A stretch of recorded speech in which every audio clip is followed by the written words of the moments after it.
안녕하세요, 홍씨입니다. 오늘은 소렌토 페이스리프트 하이브리드입니다.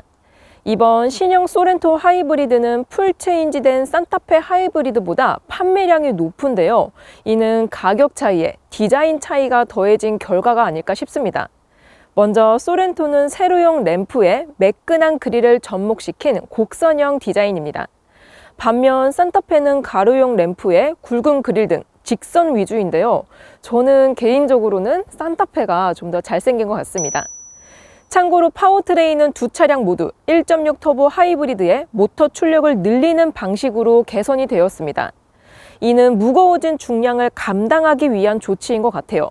아무튼 시승 소감은 잠시 후에 말씀드리겠습니다. 다음으로 가격과 옵션을 비교해보면 소렌토는 산타페 대비로 평균 127만 원, 3.3%가 저렴합니다.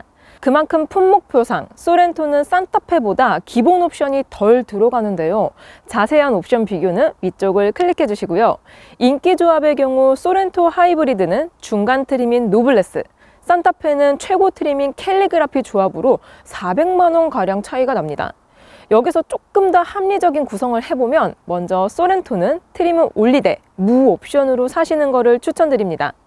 소렌토는 시그니처부터 후진 가이드 램프나 디지털 센터 미러, 앰비언트 라이트와 전동식 핸들 칼럼 등이 기본으로 적용이 되는데요. 이거는 노블레스에서는 선택을 할 수가 없습니다. 그리고 선택이었었던 스타일까지 기본, 여기에 프레스티지부터 적용되는 스마트 크루즈 컨트롤과 고속도로 주행 보조 등 드라이브 와이즈의 일부도 기본화가 되면서 가성비가 급상승하게 됩니다. 산타페의 경우 트림을 내려서 옵션 2개만 넣었을 때 소렌토와 비슷한 가격대가 되는데요. 산타페는 프레스티지부터 LED 램프와 커브드 디스플레이 등 디자인 요소가 많기 때문에 스마트 센스와 파킹 어시스트로 주행 편의만 보강한다면 가성비를 챙길 수 있습니다. 다음으로 실내를 비교해보면 소렌토와 산타페 모두 패널은 일체형 커브드입니다. 쉐입과 UI 그래픽만 다른 정도예요. 먼저 소렌토는 대시보드를 깎아서 시야를 확보하고 부드러운 라인으로 승용차 감각을 구현하고 있습니다. 반면 산타페는 대시보드 수납함에 센터 콘솔 하단 수납함, 양문형 콘솔에 듀얼 무선 충전까지 실용성 위주의 구성입니다. 즉 소렌토는 안락함, 산타페는 수납과 활용성이 좋다라고 생각하시면 되는데요. 하이브리드로서의 전용 컨텐츠로는 연비와 전기 모터 사용량, 에너지 흐름도를 볼 수 있고요. 패들 시프트로 회생 제동을 제어할 수 있습니다. 단계별 감도는 리즈너블했어요. 참고로 2열은 수치상 소렌토와 산타페 모두 거의 동일합니다. 다만 중량은 산타페가 좀 더 무거워서 연비 손실이 있습니다. 옵션으로는 리클라이닝의 열선, 트림에 따라서 측면 커튼과 이중접합 차음 유리도 적용이 됩니다. 인승별 옵션 구성은 5인승에서 추가하는 방식인데요. 5인승은 소렌토나 산타페나 비슷한 수준입니다. 현재 보고 계시는 6인승에서는 산타페에 2열 전동 시트와 원터치 릴렉션이 추가가 됩니다. 이거는 소렌토에는 없어요. 7인승 역시 전고 차이 때문에 산타페의 거주성이 조금 더 좋았습니다. 따라서 5인승은 비슷, 6인승은 전동 시트, 7인승은 전고 차이로 정리할 수 있습니다. 조수석 시트를 최대로 밀었을 때 키 165cm 여성 기준으로 레그룸은 2뼘 반 정도가 나오고요. 헤드룸은 주먹 2개 정도가 나옵니다. 참고로 산타페도 레그룸 2뼘 반, 헤드룸도 주먹 2개가 나왔습니다. 트렁크의 경우 소렌토가 705리터, 산타페는 이보다 20리터 정도 넓은 725리터입니다. 수치상으로는 백팩 하나 정도 차이지만 실제로 보면은 돌출면의 처리 같은 게 산타페가 조금 더 깔끔했던 것 같습니다. 다만 이 부분은 적재 용도로서 차등을 둘 정도는 아닌 것 같고요. 차박용으로 봐도 평탄화 차이가 유의미한 수준은 아닙니다. 아무튼 큰 차이는 안 나요. 시승을 나가기 전에 하나만 더! 유지비를 살펴보면 소렌토 하이브리드는 가솔린 대비로 127만 원, 디젤 대비로는 35만 원을 절약할 수 있습니다. 다만 차값 대비 상세 기간은 가솔린은 2년, 디젤은 3년입니다. 산타페 대비로 보면은 산타페의 연비가 0.2km 정도 더 좋기는 하지만 이는 연간 26,000원 정도 차이로 유의미하진 않은 것 같습니다. 자, 그럼 시승을 나가볼게요. 고! 짠! 신형 소렌토 하이브리드를 타고 주행 중입니다.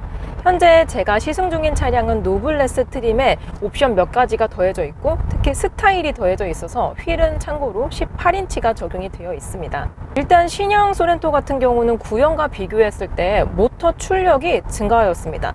약 5kW 정도 상승을 했기 때문에 출력도 증가가 되었고요. EV 모드의 가용 범위도 증가가 되었고 감속되는 힘, 브레이크를 거는 힘도 좋아지게 됩니다. 현재 지금 시속 72km 정도로 정속 주행 중입니다. 지금 전기 모터로 주행 중이거든요. 시속 80km까지는 EV 모드로 주행이 되더라고요. 하지만 여기서 급가속을 하거나 아니면은 정차했다가 출발했을 때 구동력이 좀 많이 필요로 할 때, 그럴 때는 엔진 개입이 되는 경향이 있었습니다. 시속 지금 한 90km 정도로 주행을 하고 있는데 여기서 탄력 주행을 하게 되면 지금 EV 모드거든요. 여기서 약간만 엑셀을 밟으면 다시 엔진 개입으로 됩니다. 그러니까 웬만해서는 탄력 주행을 할 때에는 EV 모드 개입을 적극적으로 사용을 해주고 있기 때문에 이 덩치에, 이 무게감에 EV 모드의 가용 범위가 정말 넓지 않나 라는 생각이 듭니다. 산타페 하이브리드랑 비교했을 때 공차 중량이 소렌토가 50kg 정도 더 가볍습니다. 그러니까 제가 한 50km 정도 나가거든요. 산타페 같은 경우는 제가 2명이 앉은 거고 소렌토는 저 하나가 앉았다라고 생각을 하시면 되는데요. 그래서 그런지 소렌토가 EV 모드로 구동이 됐을 때의 느낌은 조금 더 부드럽고 경쾌하게 나간다라는 느낌이 더 강하게 됩니다. 근데 이게 세단 하이브리드하고 비교하면 또 많이 달라집니다. 산타페 하이브리드나 소렌토 하이브리드는 덩치감과 무게감을 가지고 있는 SUV다 보니까 뭔가 날렵한 맛은 크게 느껴지지 않거든요. 근데 세단인 KA가 그랜저 하이브리드 같은 경우는 47.7kW가 아닌 기존에, 그러니까 옛날에 쓰던 42.2kW 배터리가 들어가 있음에도 불구하고 제 경험상 이 EV 모드 가용 범위는 훨씬 더 넓었던 경험이 듭니다. 지금 제가 타고 있는 소렌토 하이브리드 같은 경우는 80km까지는 EV 모드로 주행이 되지만 거기서 조금만 엑셀레이터를 깊게 밟아도 바로 엔진 구동이 되거든요. 근데 그랜저나 K8 같은 경우는 EV 모드로 조금 가다가 엔진으로 구동이 되는 경우가 많았습니다.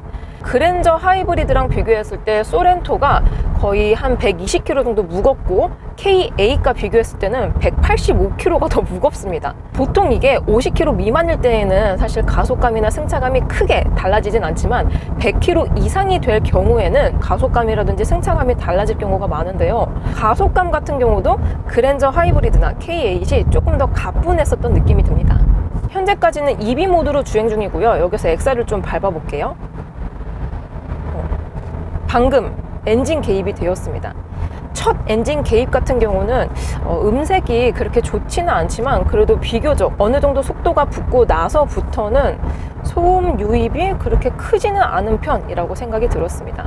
근데 정차했다가 출발할 때 특히 오르막 같은 경우는 구동력이 많이 필요로 하니까 엔진 개입을 거의 사용을 하거든요. 그럴 때에는 상대적으로 엔진 사운드라든지 소음이 좀 크게 들렸던 경향이 있었습니다. 아무튼 이렇게 쭉 항속 중일 때는 지금도 이제 엔진 개입으로 가고 있는 중이거든요. 요럴 때에는 크게 이 엔진룸에서 뚫고 들어오는 소음이라든지 진동이 크게 와닿지는 않습니다. 이 핸들로 들어오는 소음도 거의 없는 것 같아요. 시속 80km 기준으로 데시벨 측정을 해보면 60데시벨 정도가 나오고 있습니다. 현재 엔진 개입이 되어 있는 상황인데요. 사실 지금처럼 고속주행으로 쭉 항속할 때에는 전기 모터로 가나 엔진 구동이 되나 큰 차이가 느껴지지 않고 있습니다. 그리고 현재 저는 노블레스 트림을 시승 중인데요. 1열까지는 이중접합 차음 유리가 적용이 되어 있지만 2열 같은 경우는 미적용이 되어 있습니다. 신형 소렌토 같은 경우는 구형과 비교했을 때 흡차음제의 면적과 크기를 키웠다라고 하는데요. 그렇게 되면 구형보다 좋아져야 돼야 맞는데 그렇게 좋아졌다라고 느껴지진 않습니다. 특히 외부 소음 유입이 중형 SUV 치고는 좀 유입이 되는 편이 아닌가 싶어요. 그리고 하이브리드의 최대 장점은 높은 연비라고 생각이 드는데요. 현재 제가 시승 중인 소렌토 하이브리드의 18인치 기준으로 실연비는 17에서 18km 정도가 나오고 있습니다. 하이브리드의 연료 탱크는 67리터이고요. 가득 주유했을 때 주행거리는 900km 정도가 나옵니다. 휘발유를 리터당 1,500원으로 잡았을 때 가득 주유를 하게 되면 약 10만 원 정도가 나오고요. 10만 원으로 1,000km 정도를 갈 수 있다라는 계산이 나옵니다. 실제로 제 차량 같은 경우는 가득 주유했을 때 약 400km 정도밖에 못 가거든요. 그러니까 2,000km를 가려면 제 차 같은 경우는 주유소를 5번 가야 되는데 이 소렌토 하이브리드 같은 경우는 2번만 가면 되는 거예요. 현대기아 하이브리드 차량에 들어가는 이 배터리 모터 같은 경우는 EV 모드 개입도 적극 사용하기는 하지만 장거리, 그러니까 고속 주행을 했을 때 연비가 잘 나올 수 있도록 엔진 부하를 최소화해서 만들었다고 하는데요. 그만큼 연비가 잘 나오다 보니까 유류비 값을 아낄 수 있다라는 장점이 크게 다가오는 것 같습니다. 앞서 제가 말씀드렸던 것처럼 신형 소렌토는 모터 출력이 증가가 되었기 때문에 마력도 상승하고 토크도 상승을 하였습니다. 그래서 마력은 5, 토크는 1.7이 상승을 해서 5,500rpm에서 마력은 235마력을 발휘를 하고요. 1,500rpm에서부터 4,500rpm까지 37.4 토크를 발휘를 합니다. 여태까지는 제가 에코 모드로 주행을 했고요. 스포츠 모드로 바꿔보겠습니다.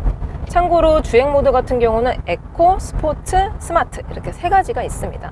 속도를 조금 늦추고 저속에서 고속으로 풀악셀! 얍! 오!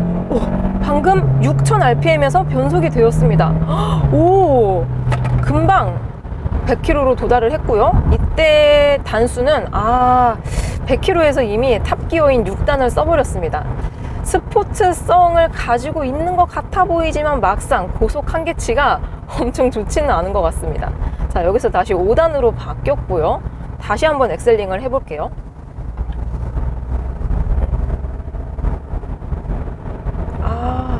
이게 기분상 잘 나가고 있는 것 같기는 하지만 계기판을 보면은 그렇게 드라마틱한 숫자가 나오고 있진 않습니다.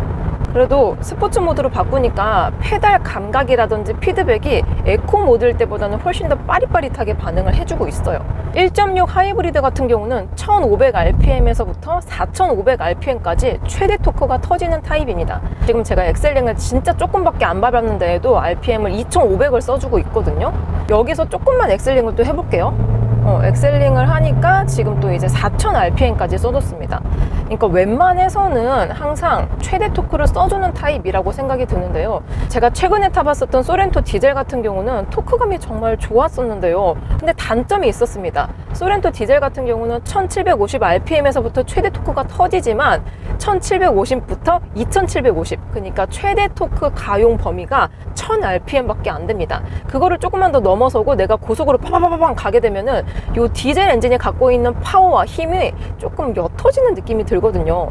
그리고 디젤 파워트레인 특성상 고 rpm에서 조금 불리한 요건이다 보니까 어쩔 수가 없는 그런 느낌이었는데 1.6 하이브리드에 들어가는 요 1.6 엔진 같은 경우는 웬만하면 내가 어느 상황에서건 항상 최대 토크가 터지는 타입이라서 가속감이 정말 좋습니다. 그래서 막히는 시내 구간에서도 빠릿빠릿 갈 수 있고 고속으로 갈 때에도 뭐 파워풀하지는 않지만 항상 최대 토크가 터지는 구간 영역 내에 있기 때문에 가속감이 부족하다라고 생각이 들진 않는 것 같아요. 근데 이 1.6 하이브리드 감마 엔진 특성상 뭔가 잘 나가는 것 같으면서도 파워풀함과는 살짝 거리가 있는 그런 느낌이 듭니다. 앞쪽에 선회 구간이 있어서 코너링을 돌아보면서 선회 능력을 느껴보겠습니다. 와, 이 구간이 곡선이 엄청 깊은 구간이거든요. 근데 코너링 성능이 굉장히 훌륭합니다. 제가 최근에 타봤었던 디젤보다 훨씬 좋아요. 이렇게 코너를 안쪽으로 파고들 때의 느낌도 날렵하고 다시 코너를 탈출했을 때에도 안정적인 구동력을 보여주고 있습니다. 신형 소렌토 하이브리드에는 토크 벡터링이 들어가 있기 때문에 방금처럼 코너 안쪽을 파고들었을 때 코너 바깥쪽 바퀴의 구동력을 조금 더 보태줌으로써 안정적인 코너링 성능을 보여준다라고 하고요. 이 핸들링 같은 경우는 모터 제어를 통해서 전후륜 무게 배분 조절과 접지력을 향상시켰다라고 하는데요. 확실히 이 핸들링과 토크 벡터링이 들어가 있지 않은 디젤하고 비교를 했을 때 선의 능력은 하이브리드가 훨씬 더 출중하게 느껴집니다. 그리고 신형 소렌토 하이브리드에는 이 라이드가 적용이 되어 있습니다. 이게 모터 제어를 통해서 승차감을 좋게 해주는 기술인데요. 지금처럼 포장이 잘 된 도로에서는 크게 느껴지진 않지만 방지턱이 연속적으로 있는 구간을 넘었을 때 확실히 승차감이 편안하다라고 느껴졌습니다. 특히 신형 소렌토 같은 경우는 산타페와 비교했을 경우에 승차감이 약간 탄탄하게 조여져 있는 타입이기 때문에 푹신하고 안락함과는 거리가 조금 있었거든요. 근데 이 라이드를 적용시킴으로써 노면이 안 좋은 구간에서는 조금 더 부드럽게 느껴져서 개인적으로 좀 편했습니다. 그리고 신형 소렌토는 산타페와 마찬가지로 회생제동 조절이 가능합니다. 총 레벨 0부터 3까지 4단계로 조절을 할 수가 있는데요. 회생제동 조절 같은 경우는 에코 모드에서만 선택이 가능합니다. 현재까지는 회생제동 없이 다녔고요. 지금은 레벨 1으로 조정을 해둔 상태입니다. 제가 엑셀레이터를 쭉 밟다가 페달을 떼볼게요. 쭉 밟고 뗐습니다. 뗐을 때 차지 게이지로 쭉 내려오면서 감속이 어느 정도 진행이 되고 있습니다. 다시 한번 밟았다가 떼볼게요. 지금 또 이제 다시 차지 게이지로 왔는데요. 어떤 느낌이냐면은 파워트레인, 그러니까 엔진 배기량이 작은데 공차 중량이 조금 무거운 차들 있잖아요. 그런 차를 탄 것 같아요. 그래서 탄력 주행이 좀 비교적 덜 된다라는 느낌 정도로 회생제동이 개입이 되고 있습니다. 여기서 레벨 2로 올려봤습니다. 레벨 2로 올리니까 확실히 좀 이렇게 회생제동 개입량이 적극적으로 들어오는 타입인 것 같은데요. 제가 여기서 엑셀레이터를 깊게 밟고 떼볼게요. 지금 뗐습니다. 차지 게이지로 아까보다 조금 더 아래쪽으로 기울어 있어요. 그리고 속도 조절 같은 경우도 레벨 1과 비교했을 때 훨씬 더 빠르게 감쇄가 되고 있습니다. 약간 엔진 브레이크가 걸린 그런 느낌일까요? 여기서 마지막으로 최대치인 레벨 3로 올렸습니다. 레벨 3로 올린 다음에 페달을 밟고 떼볼게요. 와, 이 차지 게이지 아예 끝까지 내리 찍으면서 속도 감쇄가 정말 많이 됩니다.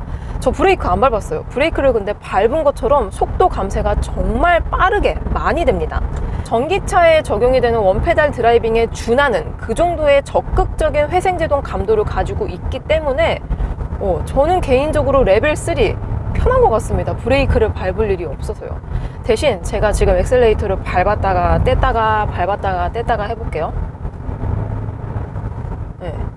이게 회생제동 개입이 적극적이다 보니까 어쩔 수 없이 앞으로 좀 움직이는 피칭 현상이 좀 느껴지긴 하는데요. 요거는 운전자 입장에서는 뭐 운전의 재미가 있어서 좋을 수도 있겠지만 동승객 입장에서는 약간의 멀미를 유발할 수도 있기 때문에 만약에 동승자가 있다 하면은 레벨 3 말고 레벨 2나 1로 가시는 게 더 좋을 것 같습니다. 자, 이렇게 소렌토 하이브리드를 시승해 보았습니다. 소렌토 하이브리드의 에어백은 10개, 이는 산타페도 동일합니다.